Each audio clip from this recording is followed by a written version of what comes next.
நேர்பட பேசு இரண்டாவது அமர்விற்கு உங்களை வரவேற்கின்றேன். இந்த அமர்வில் நம்ம பேச இருக்கக்கூடிய தலைப்பு என்பது வெளியிலிருந்து தாவேகாவிற்கு ஆதரவு, திமுகவுடனும் கூட்டணி உறவு, எப்படி போகும் தாவேகா ஆட்சி, இந்த தலைப்பில் தான் நம்ம விவாதிக்க இருக்கிறோம். முதல் அமர்வில் கலந்து கொண்ட அதே விருந்தினர்கள் தான் கலந்து கொண்டிருக்கிறார்கள். நம்ம அவர்களை வரவேற்று விட்டே நம்ம இந்த விவாதத்திற்குள் செல்லலாம். சுவாமிநாதன், உங்களிடமிருந்தே தொடங்குகிறேன். தாவேகாவை ஆதரிக்கிற கூட்டணி கட்சிகள், அதில் காங்கிரஸ் மட்டும்தான் திமுகவுடன் உறவை முறிச்சிட்டு போயிருக்கிறாங்க. ஒரு நன்றி கூட சொல்ல அறிவாலயம் வரலை அப்படின்னு திரு ஸ்டாலின் அவர்களே சொல்லியிருக்கிறார். மற்றவர்கள் இடதுசாரிகள் விசிக சொல்வது, நாங்கள் திமுக கூட்டணியில் தொடர்றோம், இந்த அரசு நிலையாக இருப்பதற்காக ஆதரிக்கிறோம் அப்படின்ற இந்த ஸ்டாண்ட் எடுத்திருக்கிறாங்க. இது ஒரு வினோதமான விசித்திரமான ஒரு நிலைப்பாடுன்னு சொல்லலாம். ரொம்ப நெருடலான நிலைப்பாடாக கூட இருக்கலாம். எப்படி பார்க்குறீங்க இதை? எப்படி போகும் தாவேகாவோட ஆட்சி? நித்தம் நித்தம் சவால்கள் நிறைந்த ஒரு அரசாகத்தான் தாவேகா அரசு செல்ல போகிறது. முதல்ல இவர்கள் எல்லாம் ஆதரவு கொடுத்திருக்கிறார்கள் அப்படிங்கிறதே இந்த தேர்தல் நிலைப்பாடு. தேர்தல் முடிவுகளுக்கு பின்பு ஒரு நிலையற்ற அரசு அமைந்து விடக்கூடாது, பாஜக வேறு வகைகளில் காலூன்றி விடக்கூடாது, கிட்டத்தட்ட கவர்னர் ஆட்சி வந்து விடக்கூடாது, அதன் வழியாக பாஜகவினுடைய செயல் திட்டங்கள் தமிழகத்தில் நடந்து விடக்கூடாது. இந்த புள்ளியில தான் இந்த அணி இப்பொழுது ஆதரிக்கிறாங்க. அதற்கு விஜய் அவர்கள் தகுதியானவரும் கூட. கிட்டத்தட்ட தொடர்ச்சியாக அவர் பாஜக கூட்டணியை விரும்பவே இல்லை. அந்த சைடு யாருடைய ஆதரவையும் அவர் கேட்கவே இல்லை. அண்ணா திராவிட முன்னேற்ற கழகமாக இருக்கலாம், வேற யாருடைய ஆதரவையும் அவர் கோரலை. தொடர்ச்சியாக ஒரு மதசார்பற்ற அணியை கட்டமைக்கணும் அப்படிங்கிற அடிப்படையில் தான் இந்த ஆதரவு கோரிக்கையை விளைவித்து வந்தார். அதனுடைய அடிப்படையில் இதற்கான உடன்பாடு தான் இது. ஆனா நீங்க உள்ளுக்குள்ள சென்ற பின்பு இனிமேல் தான் ஏராளமான விஷயங்களை இந்த கூட்டணி கட்சிகளே கோரிக்கையாக எழுப்புவார். ரொம்ப ரொம்ப முக்கியமா இடதுசாரிகள். கடந்த 5 ஆண்டு கால திராவிட முன்னேற்ற கழக ஆட்சியில தொழிலாளர்கள் போராட்டம் என்று வருகிற பொழுது சாம்சங் போராட்டத்தை ரொம்ப தீவிரமாக முன்னெடுத்தவர்கள் இடதுசாரிகள்.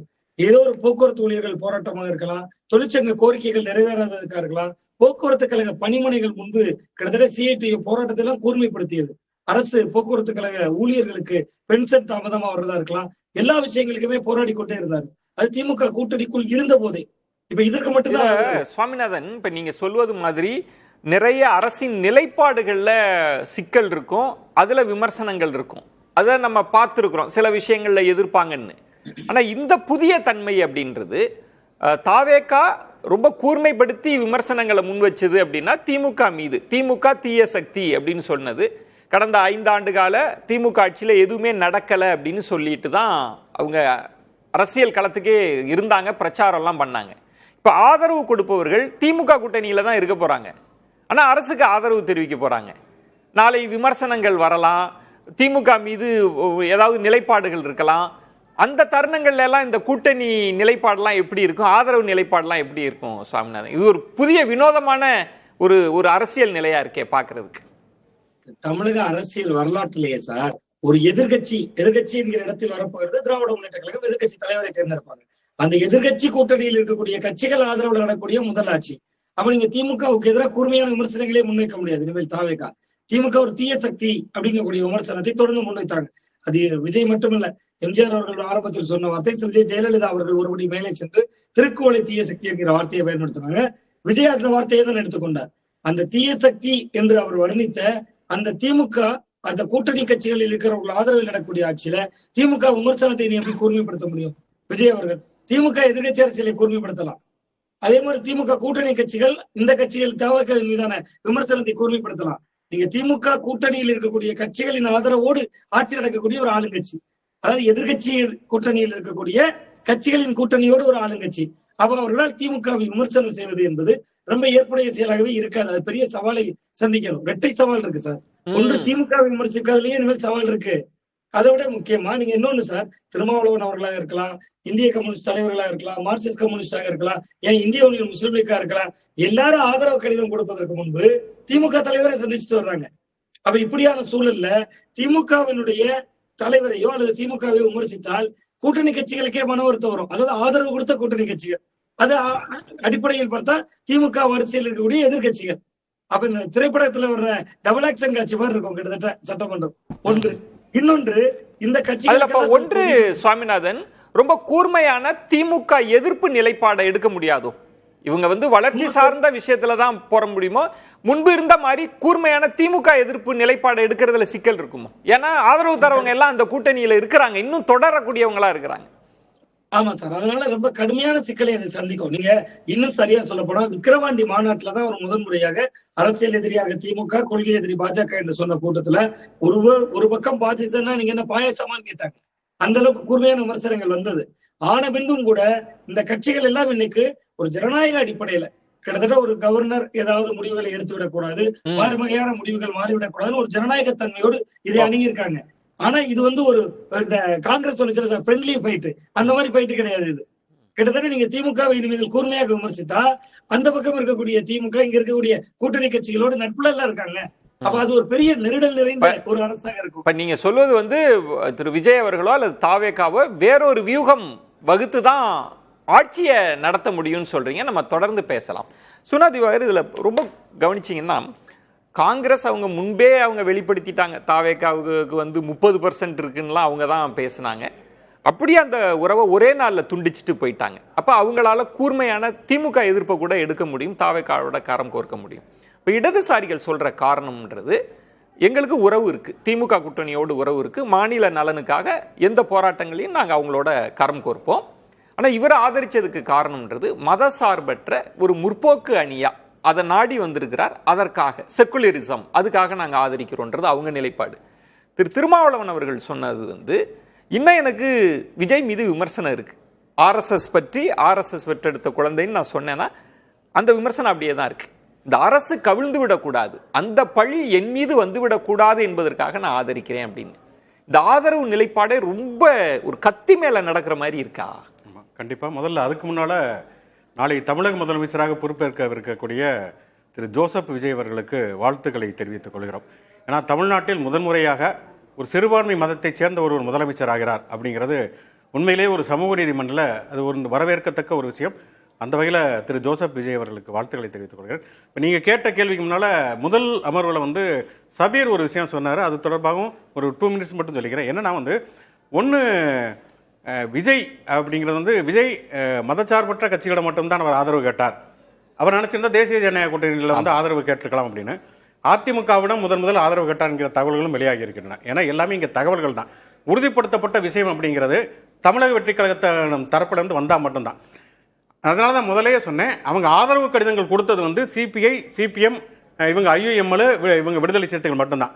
அமமுகவுடைய வேட்பாளர் மட்டும் அமமுகவுடைய தலைமையிட்டே அவங்க ஆதரவு கடிதம் கொடுக்கல. அமமுகவுடைய எம்எல்ஏ எங்களுக்கு ஆதரவு வாங்கணும் தாவேக வெளிப்படையாக சொல்லவில்லை. அப்படி வெளிப்படையாக இல்லாமல் திரைமறைவாக பேச்சுவார்த்தை நடந்துகிற பொழுது அவங்க பாஜக ஒரே ஒரு எம்எல்ஏ தான் இருக்காங்க. அதிமுக அவங்க பேச்சுவார்த்தை நடத்தல் அப்படிங்கிறது யாருக்குமே தெரியாது.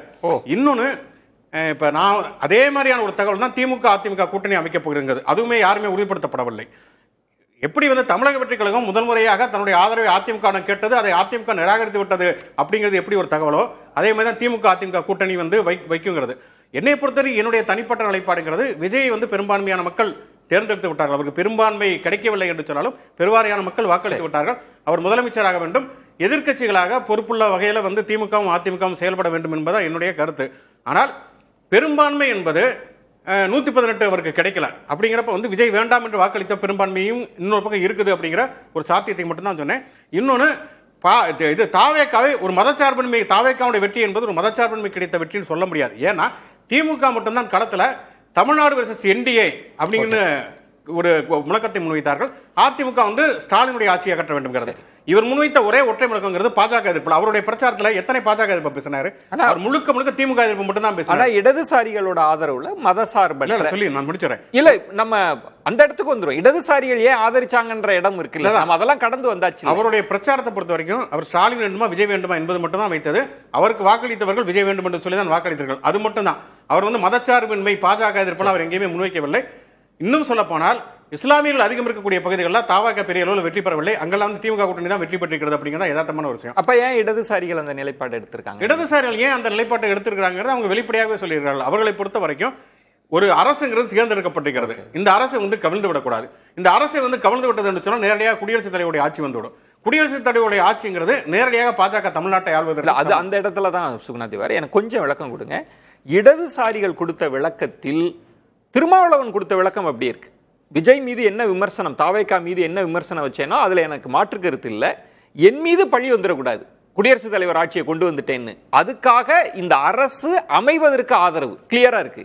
நான் இடதுசாரிகள் சொல்வது ஒரு மதசார்பற்ற அணி அமையணும் அப்படின்னு அவரை நம்புறாங்க. மதசார்பற்ற குறியீடா அவரை பாக்குறாங்கல்ல, அதை நீங்க எப்படி மறுக்க? இடதுசாரிகள் முதல்ல தாவேக்காவுடைய கூட்டணிக்கு போகவே இல்லை. அவங்க நேற்று சொன்னதே வெளியிலிருந்து தான் ஆதரவுட்டாங்க. சரி, மதசார்பற்ற சக்தியாக நம்பி, அப்படி மதசார்பற்ற சக்தியாக அவங்க நம்பினாங்கன்னா தாவேக்காவோட அவங்க கூட்டணிக்கு போயிருப்பாங்க. அவங்க வெளியிலிருந்து மட்டும்தான் ஆதரவு அப்படின்னு தான் தெரிவித்திருக்கார்கள். அவர்களை பொறுத்த வரைக்கும் அந்த காரணத்தை சொல்லலன்றீங்களா? இல்ல, அது அவங்க சொன்ன காரணங்கிறது குடியரசுத் தலைவர் ஆட்சி வந்துடக்கூடாது. திரு கே பாலகிருஷ்ணன் அவர்கள் பேச்சுல இருக்காது. மதசார்பற்ற சக்திகளை நாடுனாரு, நம்ம ஆதரவு கொடுக்க வேண்டியது நம்ம கடமை, மதவாத சக்திகள் உள்ளுக்கு வந்துடக்கூடாது, அதுக்காக ஆதரிக்கிறோம்னு சொல்லி தான் ஆதரிச்சிருக்காங்க. இல்லைங்க, இங்கே 3 அணிகள் இருக்குது. ஒன்னு திமுக தலைமையிலான அணி. அந்த திமுக தலைமையிலான அணி தான் இடதுசாரிகள் தேர்தலுக்கு முன்னால் இருந்தாங்க. சரி, இப்போது விசிகாவும் ஐஎம்எல் அந்த கூட்டணி தொடரும் என்று அறிவித்து விட்டார்கள். சிபிஐ சிபிஎம் பொறுத்த வரைக்கும் அந்த கூட்டணி விட்டு வெளியில வந்துட்டோம்னு அவங்க சொல்லவே இல்லை. தாவேக்காவுடைய கூட்டணி இல்லை அப்படின்னு சொல்லிட்டாங்க. ஆதரவு இருக்கு. வெளியில இருந்து ஆதரவு தான் எல்லாருமே, விசிகா உட்பட. எப்போதுமே இடதுசாரிகளை பொறுத்த வரைக்கும் அமைச்சர்கள் பங்கேற்காமல் வெளியிலிருந்து ஆதரவுங்கிற நிலைப்பாட்டை தான் அவர்கள் எப்போதுமே எடுப்பாங்க. அவங்க தாவேக்காவுடைய கூட்டணிக்கு போகல. அது ஒரு மதச்சார்பற்ற அணின்னு சொல்லியெல்லாம் அவங்க கூட்டணிக்கு போகவே இல்லை. 3 அணியில திமுக கூட்டணி உள்ளங்கிறது இவங்கெல்லாம் சேர்ந்து சந்தித்தது. அதிமுக பாஜகங்கிறது அது மதச்சார்புள்ள அணி அப்படின்னு சொல்லி தான் அதை இவங்க நிராகரித்து விட்டார்கள். மூன்றாவதாக விஜய்க்கு பெரும்பான்மை கிடைக்காத பொழுது பாஜகவுடைய குடியரசுத் தலைவருடைய ஆட்சி வந்துவிடக்கூடாது அப்படிங்கிற அடிப்படையில் மட்டும்தான் விஜய்க்கு ஆதரவை தவிர, விஜய் ஒரு மதச்சார்பின்மைக்கான ஒரு பிரதிநிதி. பாஜக வந்துடக்கூடாது, பாஜக காலூன்றி விடக்கூடாது, அதை தடுக்கிறோம்னு சொல்லி விஜயை ஆதரித்தால் விஜய் அவங்க எப்படி புரிஞ்சுக்கிறாங்கன்னு நினைக்கிறீங்க? பாஜக மதவாதம்னு பாக்குறாங்க. அப்ப அதுக்கு எதிராக விஜய் இருக்கிறாரு நம்பிதானே சார் கொடுக்குறாங்க. நீங்க சொன்னதுலேயே அதுல பதில் இருக்கே. பாஜகவுக்கு இருக்கிறது ஒரே ஒரு எம்எல்ஏ தாங்க. பாஜக எல்லாம் ஆட்சி அமைக்க முடியாது. விஜயனுடைய ஆட்சி கவிழ்ந்து விட்டது என்று சொன்னால் ஒரு குடியரசுத் தலைவருடைய ஆட்சி வந்துடும். குடியரசுத் தலைவருடைய ஆட்சி என்பதே ஒன்றிய அரசினுடைய ஆட்சி, அது ஒரு பாஜகவுடைய ஆட்சிங்கிற ஒரு புரிதல் அடிப்படையில் தான். பாஜக தலைமையில தமிழ்நாட்டில் ஆட்சி அமையும் அப்படிலாம் இடதுசாரி எங்கவே சொல்லல. இல்ல சார், நீங்க ஆளுநர் ஆட்சின்றதோ குடியரசுத் தலைவர் ஆட்சின்றதையோ அவங்க பாஜகன்ற குறியீடா தான் புரிஞ்சு சொல்றாங்க. எல்லாரும் நம்பர் 1 வச்சு பேசல. ஆனா விஜய் ஆதரிக்கப்ப என்ன காரணம்? பாஜக வந்துடக்கூடாது, மதவாதம் வந்துடக்கூடாதுன்னு சொல்லிட்டு விஜய் ஆதரிக்கிறாங்கன்னா நம்ம அதை கூட கடந்து போயிடலாம். இந்த ஆட்சி எப்படி இருக்கு, இந்த ஆதரவு நிலைப்பாட்டை எப்படி பாக்குறீங்க? விஜய் ஆதரிப்பது வெளியிலிருந்து தான் அவங்க ஆதரிக்கிறாங்க. விஜய் உண்மையிலேயே ஒரு மதச்சார்பற்ற ஆட்சியை தான் தரப்போகிறார் என்கிற முழு நம்பிக்கை இருந்தால் அமைச்சரவையில் பங்கேற்று ஆதரவை தெரிவித்திருப்பார்கள். இடதுசாரிகள் எப்பயும் அப்படி அமைச்சரவையில் பங்கெடுக்க மாட்டார்கள். விசிகாவும் ஐயுஎம்எலுக்கு கடைசி வரைக்கும் அவங்க பெரிய அளவில் இல்ல, கடைசியில் தான் வந்திருக்காங்க. விசிகா அந்த அமைச்சரவையில் பங்கெடுத்திருக்காங்க. இடதுசாரிகள் வெளியிலிருந்து தான் எப்போதுமே ஆதரவு தெரிவிப்பார்கள். விசிகா ஆட்சியில் பங்கு, அதிகாரத்தில் பங்கு எப்போதுமே பேசிக் கொண்டிருந்தவர்கள். உண்மையிலேயே இது முழுசா மதச்சார்பற்ற ஆட்சியாக இருக்கும் நம்பிக்கை இருந்ததுன்னா அவங்க கண்டிப்பாக அமைச்சரில் பங்கெடுத்திருப்பார்கள். அது நீங்க சொல்வது ரொம்ப சரி. அதனால அவங்க வெளியிலிருந்து நாங்கள் திமுக கூட்டணியில் தொடர்வோம், நாங்கள் வெளியிலிருந்து ஆதரவு தருகிறோம், நீங்க இன்னும் தாவேக்கா மீதான நிலைப்பாட்டை மாற்றிக்கொள்ளவில்லை அப்படின்னு அவங்க சொல்லியிருக்கிறாங்க. ஆமா, நீங்க சொன்னதுல ரொம்ப கிளியரான ஸ்டாண்ட். அந்த நிலைப்பாடுல இதுதான் எங்க பார்வைன்னு சொல்லி ஆதரித்தது திரு திருமாவளவன். அதுக்கு இடதுசாரிகள்ட்டையும் ஒரு சின்ன இருக்கு, அவங்க சொன்ன விளக்கங்கள்னு நம்ம பேச. இடதுசாரிகள் சொல்லுகிற பொழுது என்ன சொன்னாங்கன்னா, மாநில உரிமைகளுக்காக நாங்கள் திமுகவோட இணைந்து போராடுவோம். தாவேக்காவுக்கு அளித்திருப்பது ஒரு நிபந்தனையற்ற ஆதரவு, வெளியில் இருந்து ஒரு ஆதரவு. இந்த ஆதரவு இன்னைக்கு தான், நாளைக்கு தாவேக்காவுடைய ஆட்சி பிஜேபி ஆதரவு நிலைப்பாட்டு எடுத்தால் இடதுசாரிகளும் அது அந்த ஆதரவை திரும்ப பெற்றுக் கொள்வார்கள். விடுதலை சிறுத்தைகள் வெளிப்படையாக சொல்ல. இப்போ ஒரு சிக்கலான ஒரு பகுதி இருக்கு ஷபீர். இப்போ யாரை எதிர்த்தாரோ, இன்னும் சொல்லணும்னா எல்லாரையும் சேர்த்து தான் எதிர்த்தார். அங்க இருக்கிற இடதுசாரிகள், விசிகா எல்லாமே எதிர்த்து பண மழைக்கு நம்ம வீழ்த்தி இருக்கிறோம் அப்படின்னா அங்க இருக்கிற எல்லா கேண்டிடேட்டும் அதெல்லாம் மறந்துட்டு தான் ஒரு அலைன்ஸ். ஆனா அவர் திமுக கூட்டணியில தான் குறியா இருந்தாங்க. அவங்கள்ட்ட தான் கடிதம் அனுப்புனாங்க. சுகுணா அவர்கள் சொன்ன மாதிரி அதிமுகன்றது தகவலா இருக்கு, நமக்கு தெரியல. பாமகவோட பேசினாங்களா தெரியல. அங்கிருந்தே அழைத்து அவங்க அந்த கூட்டணியோடு தான் இருக்கிறாங்க, இணக்கமா இருக்கிறாங்க. அவங்களெல்லாம் வச்சுட்டு எப்படி அதிதீவிர திமுக எதிர் நிலைப்பாடு எடுத்து ஒரு அரசு பயணிக்க முடியும்? அந்த இடம் ரொம்ப ஒரு சிக்கலான பகுதியா இருக்கா? அப்படி சிக்கல்லாம் ஒன்றும் இருக்காது சார். என்னன்னா, உங்களுக்கு அரசாங்கத்தை அவங்க நடத்த ஆரம்பிச்சாங்கன்னா உங்களுக்கு விமர்சனம் அப்படின்றது வரும். திமுக அந்த விமர்சனங்களை எப்படி வைக்கிறது, எந்த அடிப்படையில் இந்த விமர்சனங்கள் விஜய் மீது வைக்கப்படுகின்றது, அவருடைய நடவடிக்கைகள் அரசாங்கத்தின் மீது வைக்கப்படுகிறது. இப்போ அது ஃபேராக இருந்துச்சுன்னா எல்லாருமே ஏற்றுப்பாங்க. அது அன்ஃபேராக இருந்துச்சு, அவர் ஆட்சியே நடத்த விட மாட்டேன், டெய்லி நான் போட்டு குறைச்சல் கொடுத்துட்டு இருப்பேன் அப்படின்ற மாதிரி ஒரு நிலைப்பாடு அவங்க எடுத்துட்டாங்க அப்படின்னா, அப்படி அவங்க சொல்லல. இல்ல, அரசு நிலையான அரசா இருக்கணும்னு தான் சொல்லி ஆதரவு தெரியும். அந்த மாதிரி ஒரு, அதாவது அவருக்கு ஒரு பிரீதிங் ஸ்பேஸ் கொடுக்கணும், அவர் ஒரு டைம் கொடுக்கணும். எப்பவுமே சொல்லுவாங்க, ஒரு புது அரசாங்கம் வந்தால் ஹனிமூன் பீரியட் 6 மாசம், ஒரு 6 மாசம் அவங்களுக்கு டைம் கொடுப்பாங்க அப்படின்னு. இப்போ விஜய்க்கு வந்து முதல் முறையாக ஆட்சி அமைக்கிறார். நீங்கள் முதலமைச்சராக திரு மு க ஸ்டாலின் அவர்கள் பதவியேற்கும் போது கிட்டத்தட்ட அவருக்கு பார்த்தீங்கன்னா 4.5 வருஷம் வரைக்கும் வந்து அவருக்கு பெரிய எதிர்ப்புலாம் இல்லை, எதிர்கட்சியே இல்லை, பெரிய எதிர்ப்பும் எதிர்கட்சி பண்ணல. One of the luckiest chief ministers. அப்படி இருந்து கூட அவங்களால இந்த தேர்தலில் ஜெயிப்பதற்கான வாய்ப்புகள் இருந்துச்சு, பெரிய கூட்டணியை வச்சுருந்தாங்க, எல்லாமே வச்சுருந்த கூட அவங்களுக்கு வந்து மக்களுடைய ஆதரவு கிடைக்கல அப்படின்றது எவ்வளவு பெரிய ஒரு பின்னடைவு. அப்படி இருக்கும்போது உங்களுக்கு அரசாங்கத்தில் என்ன திட்டங்களை நீங்கள் நிறைவேற்றுறீங்க, என்ன பண்ணுறீங்க, என்ன பாலிசி டிசிஷனை கொண்டு வரீங்க, அதை எப்படி உங்களுடைய எப்படி நீங்க பண்ண போறீங்க அப்படின்றத பொறுத்து தான் வந்து இப்ப நீங்க சொல்றதுல உங்கள் மீது அந்த விமர்சனம்லாம் ரொம்ப கூர்மையா பாத்தீங்கன்னா இடதுசாரிகள் முதலாளி இல்ல நான் இன்னொன்னு சொல்றேன் கேளுங்க. நீங்க இடதுசாரிகள் ஒரு அரசாங்கத்துல இருந்தாங்கன்னா ஜோசப் விஜய் நாளைக்கு காலையில போய் முதலமைச்சராக கையெழுத்து போடும்போது இடதுசாரிகள் கையை பிடிச்சிட்டு இல்ல இந்த இதுல திட்டத்துல நீங்க கையெழுத்து போடக்கூடாதுன்னு சொல்ல மாட்டாங்க. அப்படி யாருமே சொல்ல சார். ஒரு இடதுசாரிகள் மீது அந்த பிம்பம் என்பது ஏன் கட்டப்படுகிறது? இல்ல அப்படிலாம் இல்ல. இடதுசாரிகள் ஒரு அரசாங்கத்தை ஆதரிக்கிறார்கள் அப்படின்னா அவங்க வந்து ஒரு காமன் மினிமம் ப்ரோக்ராமோட ஆதரிப்பாங்க. இந்த அரசாங்கத்தை பொறுத்தவரை அன்கண்டிஷனலா ஆதரிக்கிறாங்க.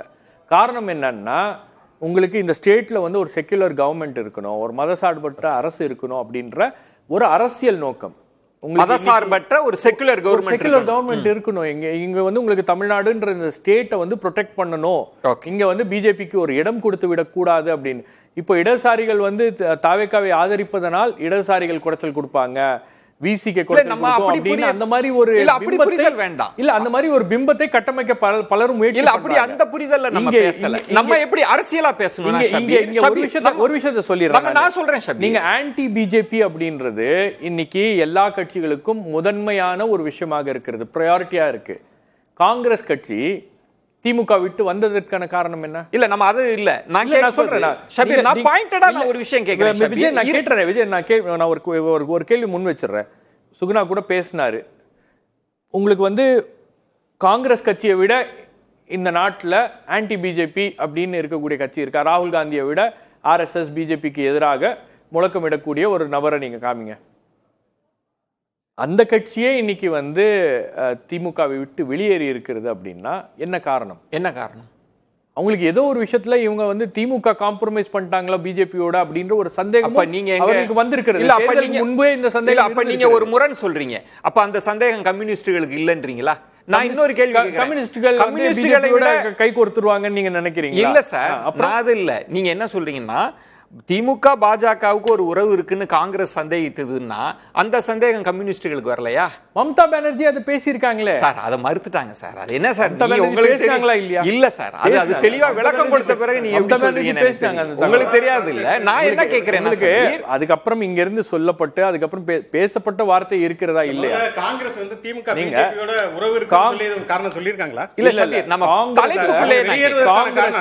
காங்கிரஸ்ல ஒரு சந்தேகம் என்பது இருக்கிறது. என்ன யாருமே சொல்ல உங்களுக்கு அந்த சந்தேகம் இருக்கிறது அப்படின்றதுதான் வந்து இந்த கூட்டணி. ராகுல் காந்தி வந்து பிரச்சாரத்துக்கு வராது.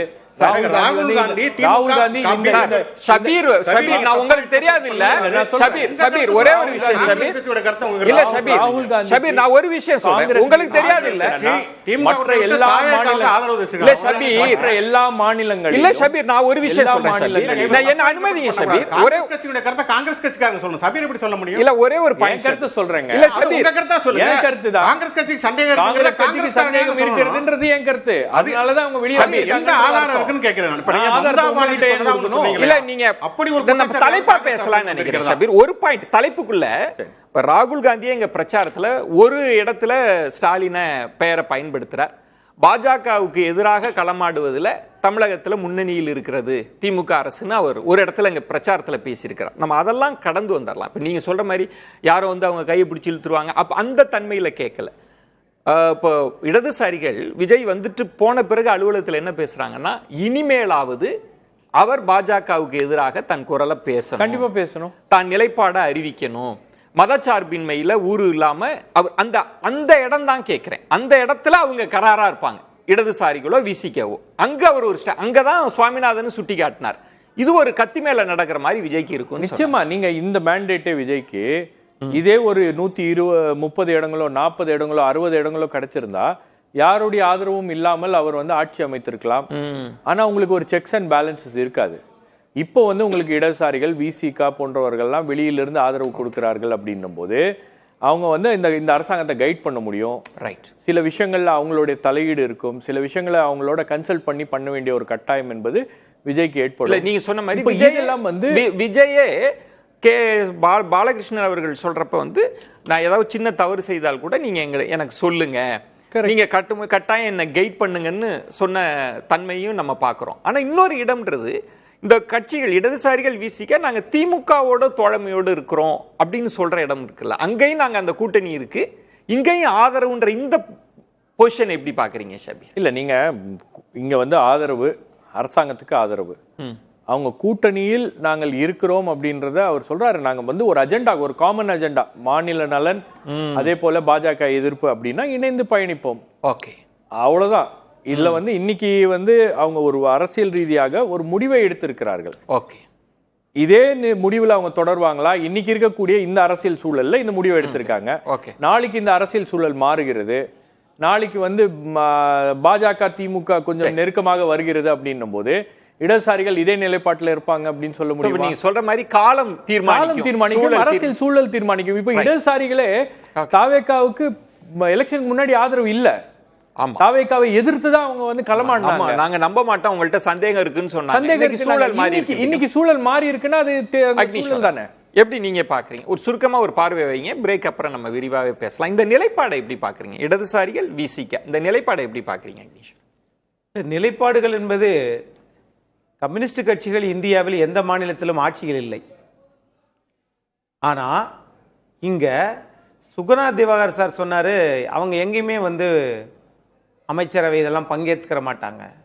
சுதந்திர இந்தியாவிலே ஒரே ஒரு முறை யூபிஏ அரசாங்கத்தில் இந்திய நாட்டினுடைய சபாநாயகரா 41 ஆண்டு காலம் நாடாளுமன்ற உறுப்பினர் இருந்த சோமநாத் சாட்டர்ஜியை தவிர மத்திய அரசாங்கத்திலோ அல்லது பிற மாநில கூட்டணி ஆட்சியிலே இருந்ததில்லை. சரி, இந்த அரசு புதுசா வந்து ஆட்சி அமைக்க போதில் அந்த அரசுக்கு ஆட்சி அமைப்பதற்கு ஆதரவாக இருக்கிறார்கள். சரி, நாளைக்கு அரசு ஏதாவது மக்களுக்கு எதிரான செயல்பாடுகள் எடுத்தால் அவங்க தட்டி கேட்பாங்க, எதிர்த்து கேட்பாங்க. ஆனா ஷபீர் சொல்றார், அப்ப அதுதான் இது ஒரு செக் அண்ட் பேலன்ஸா இருக்கும். ஒரு வகையில இது வந்து விஜய் அவர்களுக்கே நன்மை பயக்கக்கூடிய ஒரு விஷயம் தானே.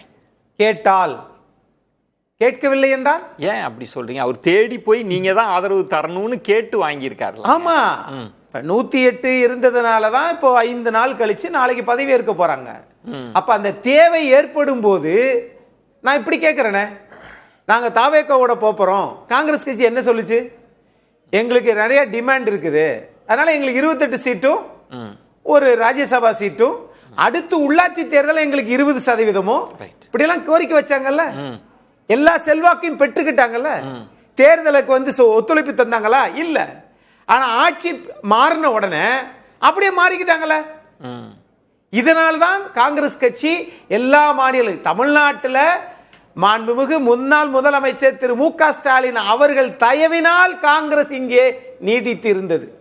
இந்தியாவில் எந்த மாநிலத்திலாவது காங்கிரஸ்காரராவது இந்த மாதிரி அடுத்த பிரதமர் வந்து நமக்கு ராகுல் காந்தி சொல்லியிருப்பாங்களா? காங்கிரஸ் நிலைப்பாட்டில் சிக்கல் இருப்பது போல தெரியல. அவங்க அமைச்சரவைக்குள்ளேயே வரப்போறாங்க, அவங்களுக்கு ராஜ்யசபா, உள்ளாட்சி தேர்தல், நாடாளுமன்ற தேர்தல் வரைக்கும் அவங்களுக்கு ஒப்பந்தம் இருக்கு, எளிதாக அவங்களால பயணிக்க முடியும்.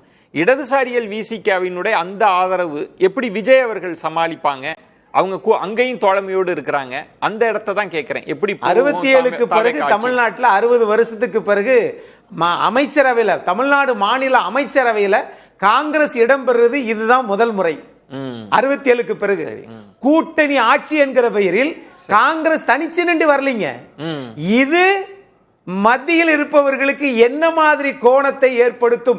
இதே பிரச்சனைய காங்கிரஸ் இருந்ததுனாலதான் திமுக அரசு சொல்லதாத துயரத்தை அனுபவிச்சா இல்லையா? ஓ, இப்ப நீங்க இன்னொரு கோணம், காங்கிரஸ் பிரச்சனை தராது, காங்கிரஸால டெல்லி பிரச்சனை தரும்னு சொல்ல வரீங்க. அந்த பிரச்சனையை மாண்புமிகு மு க ஸ்டாலின் முன்னாள் முதலமைச்சர் அனுபவிச்சாரா இல்லையா? பேசலாம். சுவாமிநாதன், எப்படி போகும் தாவேகா ஆட்சி அப்படின்னு கூட்டணி கட்சிகளோட ஆதரவை வச்சுதான் நம்ம பேசிட்டு இருக்கோம். இதுல தேர்தலுக்கு முன்பாக ஆதரவு கொடுக்கிற அத்தனை கட்சிகளுமே சுகுணா திவாகர் சொன்ன மாதிரி, ஏன் சில காங்கிரஸ் தலைவர்களே விஜயோட பாஜக எதிர்ப்பை சந்தேகப்பட்டுட்டே இருந்தாங்க. அது ஒருவேளை பாஜகவோட பி டீமா இருப்பாங்களா அப்படின்றதெல்லாம் கேள்வி கேட்டுட்டே இருந்தாங்க. இப்போ பாஜக எதிர்ப்பு, மதசார்பின்மை, மதவாதத்திற்கான எதிர்ப்புன்னு சொல்லி தான் ஆதரிக்கிறாங்க. அப்போ ஒரு கிளியர் ஸ்டாண்ட் எதிர்பார்ப்பாங்களோ விஜயிடம்? பேட்டிலே சொல்றாங்க, இனிமேல் நீங்க பேசணும், எல்லாத்துக்கும் ஸ்டாண்ட் எடுக்கணும் அப்படின்னு. அது ஒரு நிலைப்பாடு. இன்னொன்று, ஒரு அதிதீவிர பாஜக எதிர்ப்பு நிலைப்பாடு எடுக்கிறது மத்தியில் இருக்கிறவர்களுக்கு நெருடலை ஏற்படுத்தலாம். அப்ப இது ஒரு விதமான ஒரு சிக்கலான பயணமா இருக்குமா? அது அப்படி புரிஞ்சுக்கலாமா? ஆமா சார், ரொம்பவே ஒரு சிக்கலை அது தரும். பட் விஜய் அவர்களை பொறுத்தவரை கொள்கை எதிரின் பாஜகவை அறிவித்தார். சபீர் அவர்கள் குறிப்பிட்டதை போல தொடர்ச்சியாக அவர் தேசிய ஜனநாயக கூட்டணியின் பக்கமே நகராம ஒரு அணியை கட்டமைத்திருக்கிறார். கிட்டத்தட்ட மதசார்பற்ற புள்ளி என்கிற புள்ளியில் தான் இணைந்திருக்கிறார். ஆனா அது போதாது. நீங்க கிட்டத்தட்ட அவர்கள் பாஜக எதிர்ப்புல தீவிரப்படுத்தணும்னு எதிர்பார்ப்பாங்க. மத்திய அரசு புதிதாக ஏதாவது திட்டங்கள் கொண்டு வந்தால் அது தமிழர்களுக்கோ தமிழகத்திற்கோ விரோதமாக இருந்தால் சட்டமன்றத்துல தீர்மானம் போடுங்கம்பாங்க. கிட்டத்தட்ட அது நேரடியாக பாஜகவை பகைத்து கிட்டத்தட்ட சுவாமிநாதன், நீங்க சொல்றது முக்கியமானது. தீர்மானம் மட்டும் இல்ல, கண்டனம்ன்ற வார்த்தையை சேருங்க அப்படிம்பாங்க. ஆமா, கண்டிப்பா சொல்லுவாங்க. கண்டன தீர்மானம் போடுங்கன்னு சொல்லிக்கலாம். அந்த வார்த்தையை கண்டன தீர்மானம் போடுங்க அப்படிம்பாங்க. சட்டமன்றத்துல அதுக்காக வலியுறுத்த சொல்லுவாங்க. மக்கள் மன்றத்துல போராட்ட களத்துக்கு அழைப்பாங்க. நீங்க ஒரு ஆளுங்கட்சியாக இருந்தாலும் கூட மக்கள் மன்றத்துல தமிழக அரசினுடைய சார்பில் நீங்க திமுக பல போராட்டங்களை நடத்தியிருக்கேன். இது கூட்டணி கட்சிகளாக நடத்தினாலும் சரி, தமிழ்நாடு என்கிற ஒரு நிலைப்பாட்டில இருந்து அவர்களோடு உடன்பட்டு நின்ற இடங்கள் இருக்குல்ல. நீங்க இவ்வளவு சுவாமிநாதன், இதுல சவால் நிறைந்ததுதான், நெருக்கடி தான். இது ஒரு தாவேகா தலைவருக்கு கட்டாயம் தெரிஞ்சிருக்காமல்லாம் இல்ல. அவர் நினைத்திருந்தால் ஒரு சாஃப்ட் பெடலிங் பண்ணலாம் அப்படின்னு நினைச்சிருந்தா அவர் அதிமுகவுக்கு ஆதரவு கேட்டிருக்கலாம். ஏன்னா அதிமுக தலைவர்களே நீங்க கேட்கலாம், விஜய் தான் முடிவெடுக்கணும்னு சொல்லிட்டு இருந்த காட்சிகள் எல்லாம் பார்த்தோம். பாமக வெளிப்படையாவே சொன்னாங்க திமுக எதிர்க்கிறவங்க எல்லாம் ஆதரவு கொடுக்கலான்னு. ஆனா அவர் விரும்பியே தேர்ந்தெடுத்த பாதையா இது? இந்த 3 பேர் தான் நம்மளோடு இருக்கணும்னு அவர் விரும்பி தேர்ந்தெடுத்த பாதையா? சார், விஜய் அவர்களுடைய அரசியல் என்பது அவர் நீடித்த நிலைத்த அரசியலுக்காக அவர் களப்பணியாற்றுறாரு. அவருடைய வயதை பொறுத்து பார்க்கிறார். ஒரு 52, 53 வயதுல இருக்கிறவர். தமிழ்நாட்டுல சார் 2024 நடந்து முடிந்த நாடாளுமன்ற தேர்தல்ல பாஜக எடுத்த வாக்கு சதவீதம் உச்ச வாக்கு சதவீதம் 18% அந்த அணி எடுக்கிறாங்க. அப்ப தமிழ்நாட்டில் 2% பாஜக எதிர்ப்பு போட்டு தானே இருக்கு. அந்த புள்ளியை விஜய் பிடித்திருக்கிறார். ஆனா சுவாமிநாதன், நீங்க சொன்ன புள்ளி ரொம்ப முக்கியம். ஒரு கட்சியா நீங்க நகர்றதுக்கு அந்த நிலைப்பாடு உதவலாம். ஒரு ஆட்சி நடத்துறதுக்கு அது ரொம்ப சிக்கல்ல. இன்னைக்கு வரி விஷயமா இருக்கலாம், நிதி கொடுக்கிறதா இருக்கலாம், அனைத்தும் மத்திய அரசிடம் குவிந்து இருக்கிறப்ப ஆட்சி நடத்துறது ரொம்ப சிக்கல்ல. அது ஒரு புதிய கட்சி. இப்ப எம்ஜிஆரை நீங்க உதாரணமா எடுத்தீங்கன்னா, அவர் மத்திய அரசோட அவருடைய உறவு வேறையா இருந்தது. அவர் அங்கிருந்து முடிஞ்ச அளவுக்கு நலன்களை பெறணும், நான் உதவியை பெற்றுப்பேன், ரொம்ப முரணா இருக்க மாட்டேன்ற ஒரு நிலைப்பாடு தான் எம்ஜிஆர். ஆனா விஜய் அப்படி இருக்க முடியாது போல இருக்கேன்.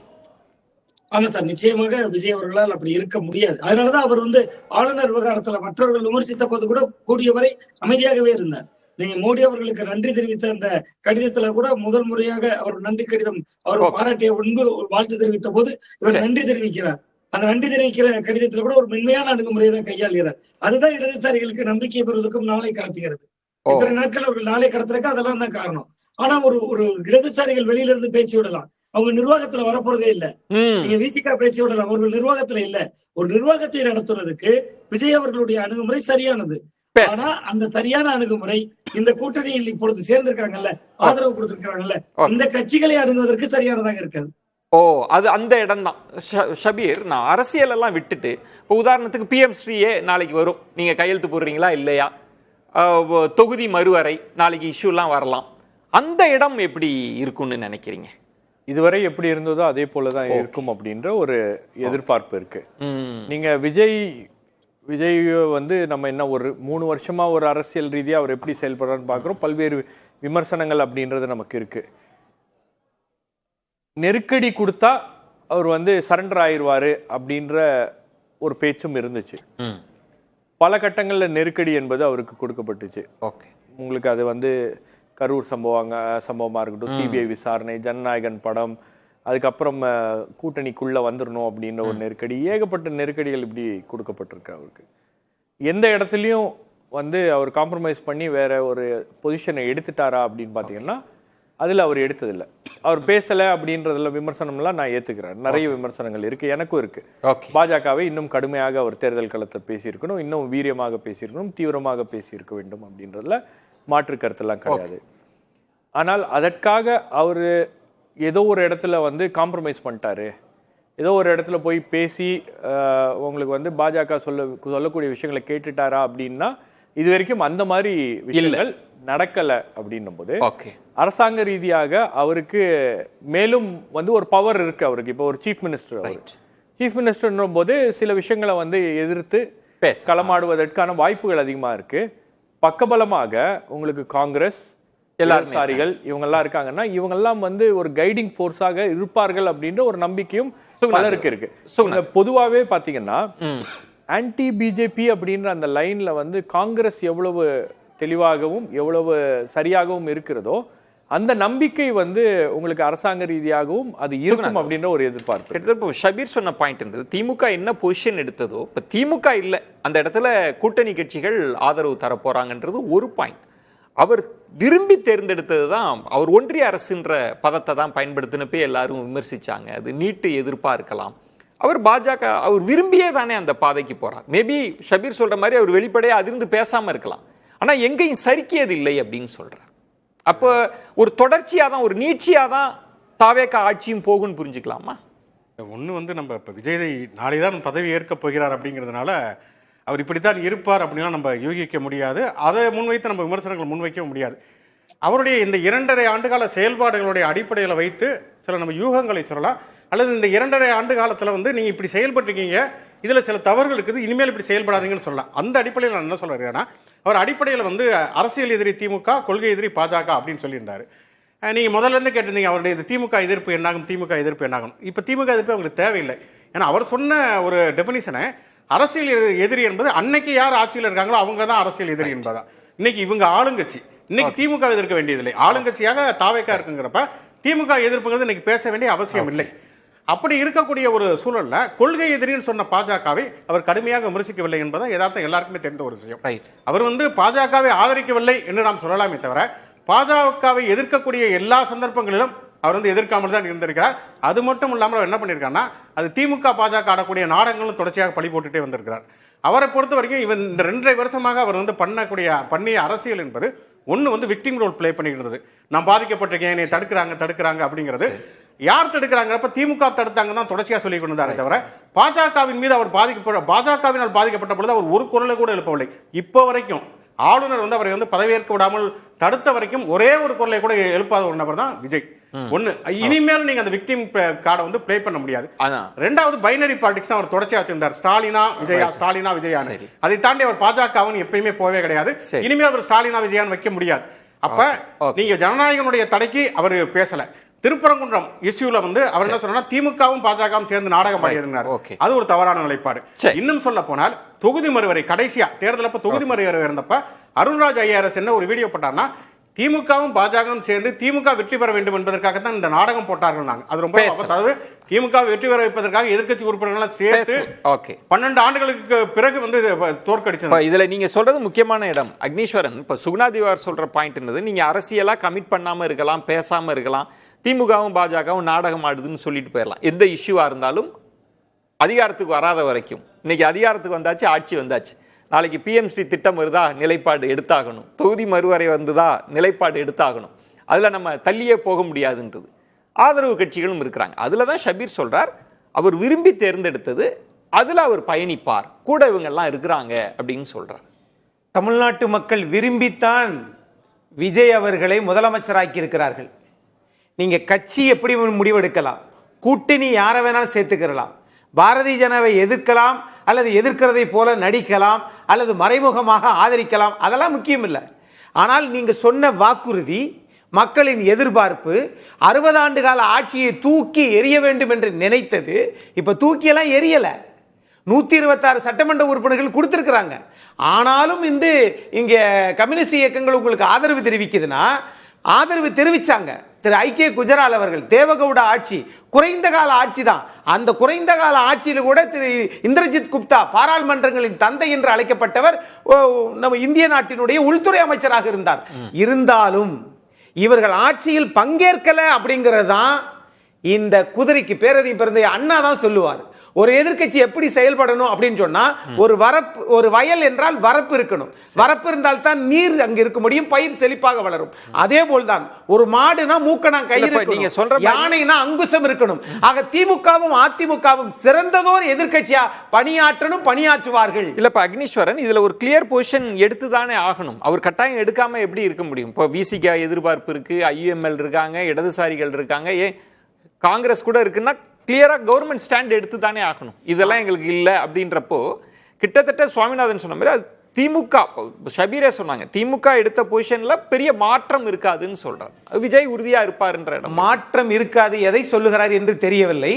ஒருவேளை திராவிட கட்சிகள் விட்டு சென்ற அதே மாற்றத்தோடு இருக்குமோ?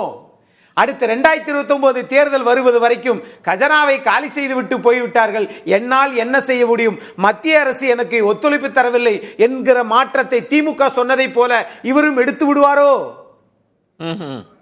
மக்கள் உங்களை வாக்களிச்சுட்டாங்க, மெஜாரிட்டியை கொடுத்திருக்கிறாங்க. ஆனா 118 கொடுக்கறதுனால 108 கொடுத்திருக்கிறாங்க, இப்ப 107, அந்த சபாநாயகர் 106. அப்படி இருக்கிற போது மக்கள் உங்களை எதிர்பார்ப்பு இருக்குல்ல, 6 சிலிண்டர் எங்களுக்கு வந்து ஓஏபி இவ்வளவு, அது மாதிரி எங்களுக்கு கலைஞர் உரிமை தொகை எங்களுக்கு கொடுக்கணும். அப்ப அந்த திட்டங்கள் இப்ப என்ன பாருங்களேன், இது திமுக தலைவர் திரு மு க ஸ்டாலின் அவர்கள் திமுகவினுடைய திட்டங்கள் தொடர வேண்டும். காரணம் திமுகவினுடைய கூட்டணி கட்சியும் தாவேகோவுடன் தொடர்கிறது. சோ அவங்கள வச்சு இந்த திட்டத்தை தொடர வைக்கிறாரு. கூட்டணி கட்சிகளும் சொல்லிட்டாங்க அதெல்லாம் எதுவும் நிறுத்திடக்கூடாது, நிறுத்திடக்கூடாது. அப்படி என்றால் நமக்கு மத்தியில் இருந்து இணக்கமான போக்கு இருக்குமே, ஆனால் அது நடக்கிறதுக்கு வாய்ப்பு உண்டு. இருக்குமா? இல்லை இல்லை. அவர்கள் நோக்கம் 2029 40க்கு 40 ஒண்ணுமே செய்ய முடியல. மத்திய அரசு என்ன கைவிரிச்சிருச்சு, மாநிலத்தில் எல்லாரும் எனக்கு இந்த கம்யூனிஸ்ட் கட்சிகள் ஒத்துழைக்கல என்று சொன்னால் ஓகே, திரும்ப வெற்றிக்குத்தான் பாதை வழிவகுப்பாங்களே ஒழிய. சுவாமிநாதன், அக்னீஸ்வரன் சொல்ற மாதிரி இப்ப இன்னைக்கு வந்து ஒரு அரசு நடத்துறதுல அரசியல் சிக்கல்கள் எல்லாம் விட்டுருவோம். அண்மை போக்குகள், வரி பகிர்வு முறைமையில மாற்றம் எல்லாம் மத்தியில் குவிக்கப்படுகிற போது எல்லாரும் பெரிய சிக்கல்ன்றது வந்து வரி தான், பணம் தான், நிதி தான். இப்ப ஏராளமான வாக்குறுதிகள்லாம் இருக்கு. இப்ப கூட்டணி கட்சிகள் அதிதீவிர பாஜக எதிர்நிலைப்பாடை எடுக்க வைப்பாங்க. சரி, காங்கிரசும் கூட்டணிக்குள்ளேயே வந்தாச்சு, ரொம்ப காலத்திற்கு பிறகு தமிழகத்தில் வந்தாச்சுன்னா நிதின்ற சிக்கல் இருக்குல்ல. திரு ஸ்டாலின் அவர்கள் முதல்வராக இருந்த போதும் எதிர்கட்சி முதல்வர் அனைவரும் சந்தித்த ஒன்றுதான் அது. அவரே சொன்னார், பல திட்டங்களை என்னால் நிறைவேற்ற முடியல, அதுக்கு நிதி கிடைக்கல, மத்திய அரசு ஒத்துழைப்பு இல்லை அப்படின்னா தொடக்கத்தில் இருந்த விஜய்க்கு இந்த சிக்கல் இருக்கும்ல. ஆமாம் சார், கண்டிப்பாக இருக்கும். கூட்டணியில காங்கிரஸ் இருக்கிறது, அதனாலேயே அந்த நிதி என்பதுல பாராமுகம் காட்டுவாங்க. இவர் பாஜகவை எதிர்க்க வேண்டாம், இவரோட கூட்டணியில் இருக்கிற கட்சிகள்லாம் அந்த ரோலை பிளே பண்ணுவாங்க.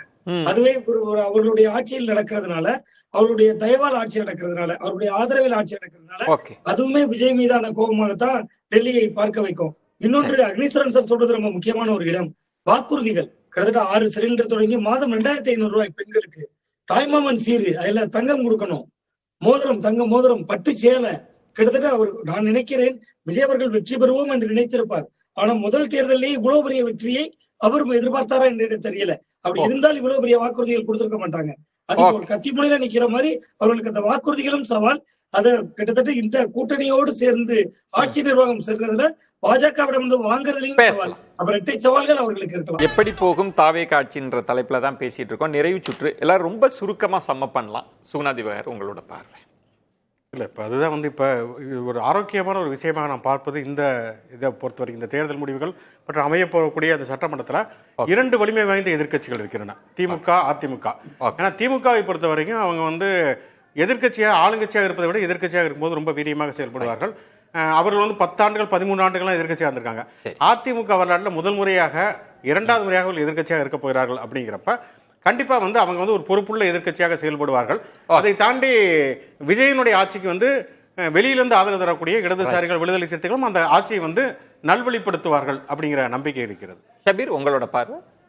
இது ஒரு சேலஞ்ச் தான் விஜய் அவர்களுக்கு. நீங்க ஒன்று அவர் எதிர்க்கட்சியாக வந்து ஓரளவுக்கு எக்ஸ்பீரியன்ஸ்லாம் கெயின் பண்ணிட்டு இன்னொரு முறை அவருக்கு வந்து ஆட்சி கிடைத்திருந்தால் வெல் அண்ட் குட்.